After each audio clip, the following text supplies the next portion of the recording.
Today is day 8 of 75 hard. We did back day today. My favorite day. It was great. I was a little bit on the edge, almost didn't make it. I was on my phone and I forgot about the time, and then it was kind of late. I was like, damn, I still gotta go to the gym. But I went, I made it, got a nice back workout, almost pretty late. I finished like at 11:30, drank my water, posted on TikTok. Um, but yeah, we got everything done. Now let's get into the book. Um, I believe I went into this yesterday, but this question is really good that they, like I said in the last video, that I'm going to start implementing this upcoming week, and that's asking myself. Well, it was a different question, right? It was a different question. If I stop now, would I feel accomplished or something like that? But yeah, if this is the only thing I accomplished today, will I be satisfied with my day? That's the one from yesterday. But today also, this is more towards reflecting on yourself. Are you inventing things to do to avoid the important? So right here, I feel like this goes. If you've ever been like in corporate or in the military, where you just gotta make stuff up to make time, like so that you look busy. That's kind of what you do, and then you start working on other stuff, and then you realize that you're actually doing that unconsciously, or you're creating all these things that you need to do but you don't really need to do. uh so that's why I think this is a great question, just because it's kind of like returning to becoming a civilian. Like there's a lot of different stuff you do, and when you're in the military, uh, you got to kind of adjust. And this is one thing that you need to adjust from being an employee to being more like a business owner. You got to start adjusting that so you could do the stuff that you need to do instead of making stuff up to avoid doing the important stuff. Like if you ever do cold calling, sometimes you're like looking through the names. Oh, have I called this guy, instead of just calling. If you I don't know, work in sales, you're figuring out a plan of what doors to knock or what directions to go, when you honestly just need to get out there and do it. This is kind of what I mean by, are you inventing things to do to avoid the important? I thought that was a great question. Next up, there wasn't a lot that I highlighted on these pages, just because it just kind of goes into like structure stuff, not really stuff that stands out.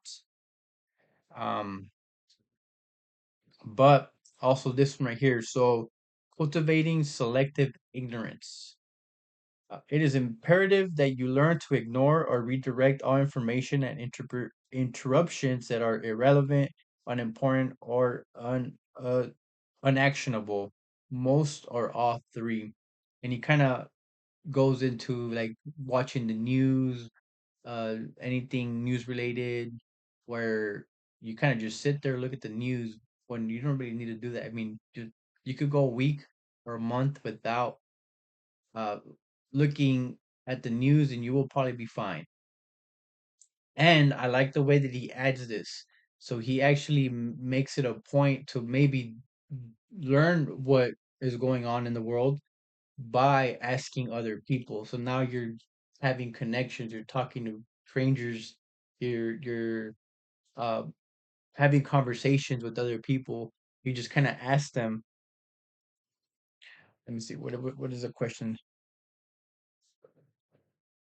Tell me what's new in the world. So you just kind of ask some random person, a waiter, stuff like that. Tell me what's new in the world, and then just kind of listen to what they say, and that's kind of how you get caught up on the news. If it's really important, they will probably tell you.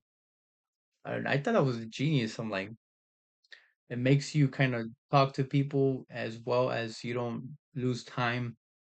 You don't waste time scrolling through the news or watching the news or reading articles, where you could just ask people, "Hey, what's new in the world?" I don't know how well it works, but I mean, if it's on the book, it must work, right? Um, he also talks about just kind of what he does if he needs to uh, learn something that possibly he doesn't know. Kind of, he goes actually into politics, which I think this is great to talk about since we're about to enter the elections, right? I might actually read this whole thing. So, from an actionable information standpoint, I consume a maximum of one third of one industry magazine. I could skip that. Okay, so how on earth do I act responsibly? Let me give you an example of how I and other NR both consider and obtain information. I voted in the last presidential election despite having been in Berlin. I made my decision in a matter of hours. First, I sent emails to educated friends in the US who share my values and asked them who they were voting for and why. Second, I judge people based on actions and not words. Thus, I asked friends in Berlin who had more perspective outside of the US media propaganda, how they judge the candidates based on their historical behavior. Last, I watched the presidential debates. That was it. I let other dependable people synthesize hundreds of hours and thousands of pages of media. For me, it was like having dozens of personal information assistants, and I didn't have to pay them a single cent. That's simply an example, and then it goes into, but say, what if you need to learn to do something your friends haven't done? Like, say, sell a book to the world's largest publisher as a first time author? Funny you should ask. There are two approaches I use. And just to summarize what he says on that, he basically looks for books that are autobiographies or that say that they did it. This is how they did it. Alex Harmozy kind of goes into this as well. Like, he doesn't also with his videos, he says always talk about, if you're ever gonna show something, always start with, I did this, this is how I did this, uh this is exactly what I did, because it just kind of brings more uh value to yourself, I guess, or something like that. But he kind of goes and reads those type of books, autobiographies from people that themselves read it.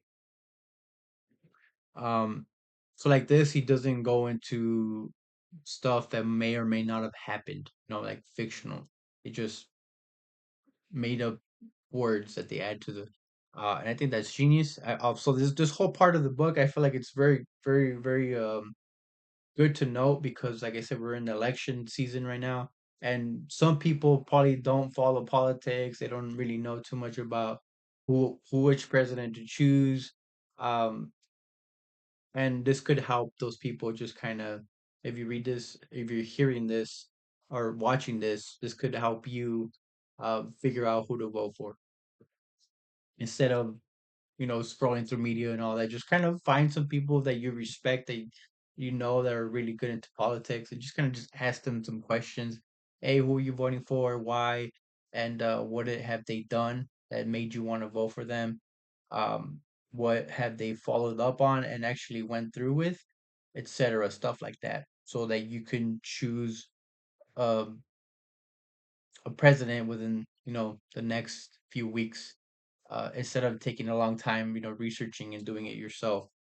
Um, and last but not least, he actually spits some game. He goes into, so he has like comfort challenges, and he basically is all like, "I challenge you to go out there and ask for people's numbers," and he even goes into, "This is how you should ask. Excuse me, I know this is going to sound strange, but if I don't ask you now, I'll be kicking myself for the rest of the day. I'm running to meet a friend. Yes, I have friends. I'm not a stalker, but I think you're really pretty or extremely drop dead gorgeous. Could I have your phone number? I'm not a psycho, I promise. You can give me a fake one if you're not interested." I was like, damn, this guy got game. JK. But yeah, man, this guy even brought in some knowledge on how to pick up numbers. But anyways, those were some of the stuff that stood out. Um, it was a great 10 pages. There was a lot of good information. more on like personal than things that to talk about. It was just kind of like how to do stuff. Not sure how to explain it, but yeah, those were the 10 pages. Gonna continue reading and yeah. Remember, guys, have patience. Success takes time. Hope you guys had a great day.